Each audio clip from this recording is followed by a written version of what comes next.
Hi, I'm Annie Sarnak, and our team presentation is called Breaking the Cycle of Micromanagement, Leading with Trust and Vision. I'm joined by Jacqueline and Preston. We chose this topic because unfortunately, each of us has experienced micromanagement in one way or another, whether in school, at work, or during training. We have felt firsthand how frustrating and disempowering it can be, and we wanted to take this as a learning opportunity, not just to understand why it happens, but to explore what good leadership looks like instead. So, in the next few minutes, I'm going to introduce the problem and explain why micromanagement doesn't just hurt performance, it creates ethical issues that affect morale, trust, and long term success.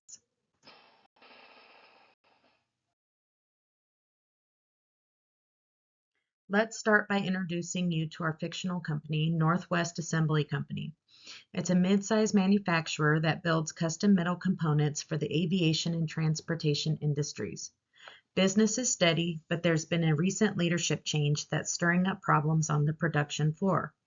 A highly skilled employee was promoted to floor supervisor. This person knows the work inside and out, but leading people is a whole different challenge. Instead of building trust with the team, the supervisor is micromanaging them. Constant check ins, hovering, second guessing every move, and almost never delegating. At first, it probably felt like quality control, but over time, the behavior started to backfire. The team feels like they're being treated more like robots than people. They're disengaging, avoiding initiative, and waiting to be told exactly what to do. Morale is low, and there's tension in the air. Tasks are still getting done, but there's no energy behind them. And if nothing changes, the team risks burnout and the supervisor is getting overwhelmed also.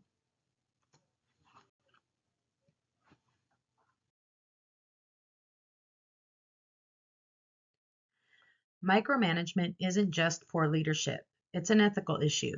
When a leader constantly checks and controls every decision, it sends a clear message to employees: I don't trust you. That message chips away at a person's dignity, and as Norhaus explains, ethical leaders should work to protect that dignity by respecting others' autonomy and creating space for them to contribute meaningfully. When employees don't feel trusted, they lose motivation, and when that distrust is combined with pressure and scrutiny, stress levels rise. According to Williams, environments like this increase burnout and make people more likely to leave. That's not just a bad outcome, that's something preventable. There's also a larger cultural problem. If one leader hoards control, others may follow, or employees may shut down. Spalding's leadership principles, as outlined by Pareto and Phipps, emphasized shared authority. Leaders should guide, not dominate. They should build others up, not keep them small.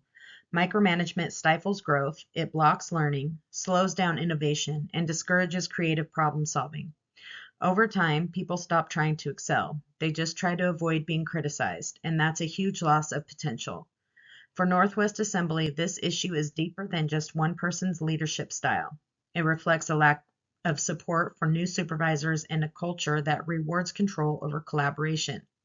If the company wants sustainable success, it needs to invest in leadership that trusts, empowers, and respects its people. Next, Jacqueline explores what good leadership can look like. Why it matters. It's not just bad management, it's harmful. A smarter way to lead. Shifting from controlling your team to building that trust. Why it works. It works because it boosts trust with one another. So, how do we actually make this happen?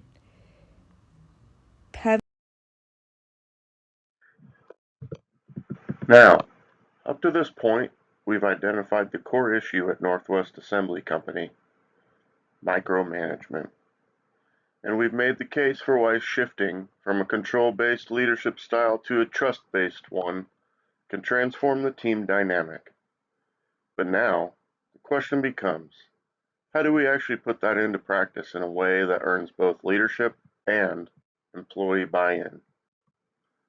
The first step is to launch anonymous team feedback surveys and to ask supervisors to complete self-assessments, similar to the ones we worked on in our week 2 assignments. These tools will give upper management valuable insight into where employees and supervisors are struggling and what might be getting in the way of productivity. By meeting people where they are today and listening to their real concerns, leadership can begin to develop solutions that are practical and respectful, and most importantly, supported by the very people they affect. Next, we need to make it clear that real growth in employee performance can't happen unless management leads by example. Northwest Assembly can't expect its people to grow if leadership isn't actively modeling the change first. As Williams explains, leadership effectiveness depends heavily on the situation. So we're recommending targeted leadership development workshops that focus specifically on communication and delegation. These two skills are often the root cause of common performance issues, as Northouse states, like unclear goals or direction. On top of that, employees who feel unmotivated, uninvolved, or under-challenged may simply need leaders who trust them enough to delegate meaningful work. When managers step back from excessive control and learn how to delegate effectively, they don't lose authority, they empower their teams. And that shift can spark renewed energy, a strong sense of value, and higher engagement across the board. The third and final step in putting what we've learned into action, quite simply, taking action.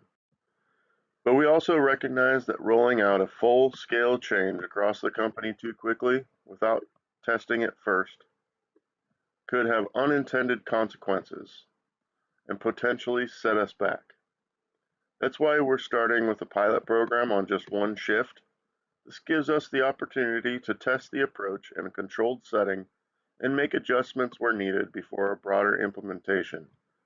We'll clearly communicate to employees that their feedback is essential and will directly shape how this renewed leadership model is rolled out company-wide. Just as importantly, we'll ensure they feel safe giving honest input without fear of retaliation. Once we've worked through any issues and refined the approach, we'll be in a strong position to scale it across the rest of Northwest Assembly with confidence.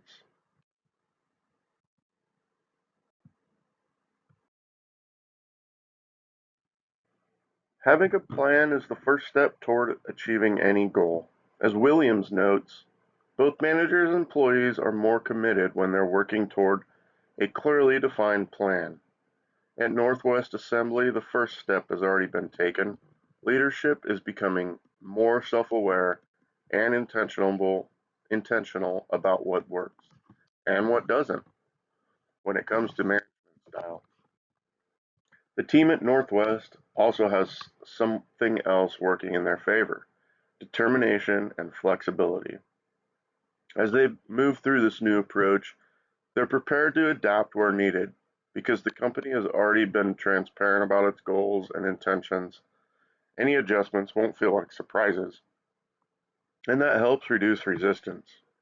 That said, some resistance is inevitable, and that's not necessarily a bad thing. Resistance can be a helpful gauge. If it's widespread, it may indicate a lack of employee involvement or buy-in, leading to feelings of being dismissed or disrespected. On the other hand, too little resistance might mean one of two things. Either the leadership did a great job including the team in designing the solution, or the change simply wasn't bold enough. By following the 7 C's of change and ensuring leadership are actively engaged throughout the rollout, Northwest will be better positioned for long-term success.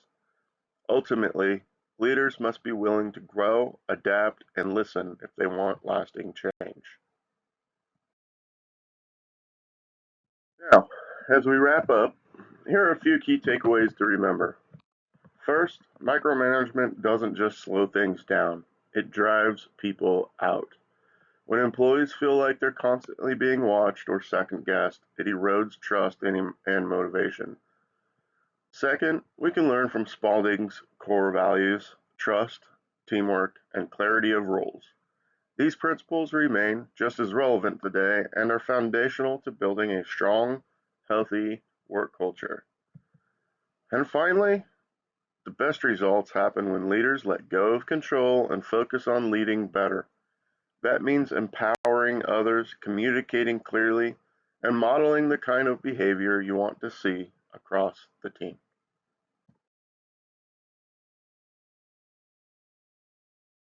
Lastly, we want to take a moment to say thank you. Thank you for listening, and thank you for all that we've learned throughout this course.